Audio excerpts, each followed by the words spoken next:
Bem, é uma matéria muito complexa e muito pertinente o debate com relação à regulamentação, mas eu tenho algumas preocupações aqui. Em primeiro lugar, em relação à definição do percentual. E eu tenho acompanhado as audiências do orçamento regionalizado e compactuo com toda a análise aqui feita pelo deputado Marcos Vieira, no seguinte sentido: as audiências do orçamento têm esvaziado, porque efetivamente a população vai para as audiências, define prioridade, 3 prioridades a cada ano, e todo ano acabam se repetindo as prioridades, porque elas não são executadas pela falta de orçamento, né? Nós não temos isso garantido em lei. Então, eu acho que é muito pertinente a garantia de que, dentro dos percentuais já definidos, tenhamos uma definição, né, com relação às definições e às prioridades do orçamento regionalizado.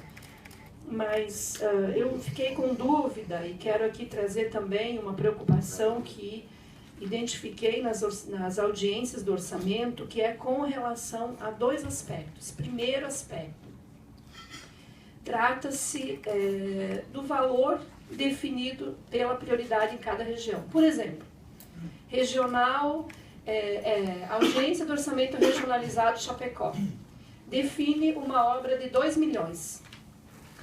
Audiência do orçamento regionalizado, e dentro dos percentuais aqui eu estou falando, vamos imaginar a lei aprovada. Audiência do orçamento regionalizado em Curitibanos define uma obra de 5 milhões. Qual será o critério para estabelecermos a composição para que cheguemos nos 3%, depois no 1,2% e no 1,8%? Terá percentual por região? Essa dúvida eu confesso que eu fiquei. Nós não vamos definir valores ou percentuais, melhor dizendo, por região? Então, poderá uma região definir uma prioridade bem menor e outra utilizar 80% do percentual de 3%? Ou de 1,2% e 1,8%, definido por área aqui? Então, esse é um aspecto que eu acho que é uma dúvida, porque quando nós realizamos as audiências, muita gente disse, mas aqui tem obra que vale 100 mil, e lá na outra região de Florianópolis tem obra que vale 3 milhões. Qual que é o critério, então? É populacional? É IDH? É índice de desenvolvimento social? Qual é o critério? Ou será aberto dentro desse percentual? Então, essa é uma questão, aqui eu não estou querendo me colocar contra deputados, mas eu tenho uma dúvida, porque uma vez que nós temos que aprimorar, eu entendo que a gente precisa aprimorar no seu conjunto, para não ficar essa dúvida.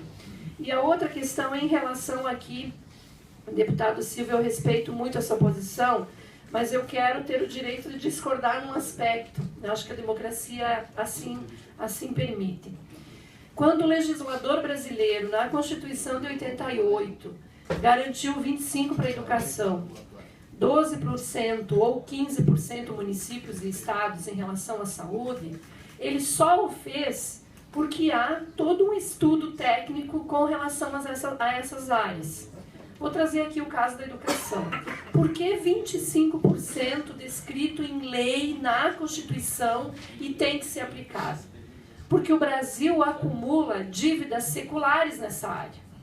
Nós temos hoje, com todos os esforços feitos nos últimos anos, nós temos 85% dos jovens em idade dos 15 aos 19 anos, ou melhor dizendo, dos 19 aos 24, que seria a faixa de graduação, 85% fora do ensino superior.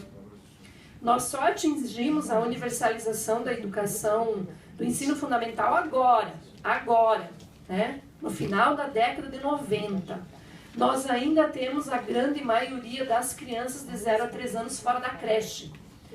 Então, o que o legislador em 88 fez? Ele olhou para esses dados todos e disse o seguinte: ou se investe sobremaneira um percentual do orçamento na educação, ou vamos parar de fazer discurso, porque não existe país soberano sem que se invista no desenvolvimento humano. e por isso na profissionalização e na escolaridade. É por isso que está 25 na educação, para a educação garantida em lei. Agora, por que eu quero aqui defender os percentuais que estão descritos na Constituição? Porque eu conheço muito prefeito, muito governador que diz o seguinte: é muito dinheiro para essas pastas. E se for feito aquilo que está na Ponte para o Futuro que o Temer propõe, a desvinculação das receitas da educação e da saúde, e ele chama inclusive de garantir ao orçamento inicial a sua autonomia, nós estamos dizendo que vai ter prefeito investindo 5%, ou 10%, ou 12%. Então essa dívida social que existe hoje, nós estaremos protelando para mais 100 anos. É por isso que o legislador, em 88, definiu isso em lei. Então, eu quero aqui reforçar a importância dos percentuais constitucionais garantidos na Constituição. E essa é uma luta do povo brasileiro, e nós vamos continuar fazendo essa luta e não permitindo que esses percentuais sejam reduzidos. Mas eu volto, deputado Marcos, e gostaria que me esclarecesse, porque, de fato, essa é uma preocupação que eu tenho.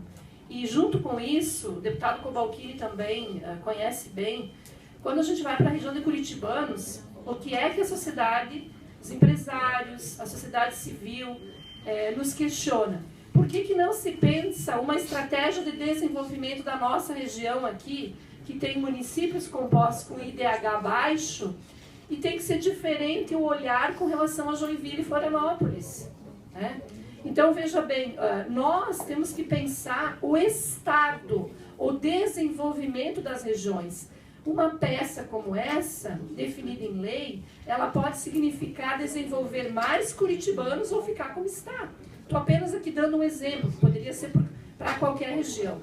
Mas eu gostaria de ter esse esclarecimento, porque caso a gente não consiga isso, nós precisamos regulamentar melhor, né, para que de fato a gente possa ter um orçamento regionalizado que escute a região, né? Eu acho que não pode ser só uma prerrogativa do Poder Executivo, e é por isso, inclusive, que o deputado Carlito, naquela ocasião, quando garante na lei estadual para que a sociedade também seja ouvida, é para não ser apenas uma peça escrita pelas mãos do Poder Executivo, mas que a sociedade também tenha minimamente um percentual para definir as suas prioridades.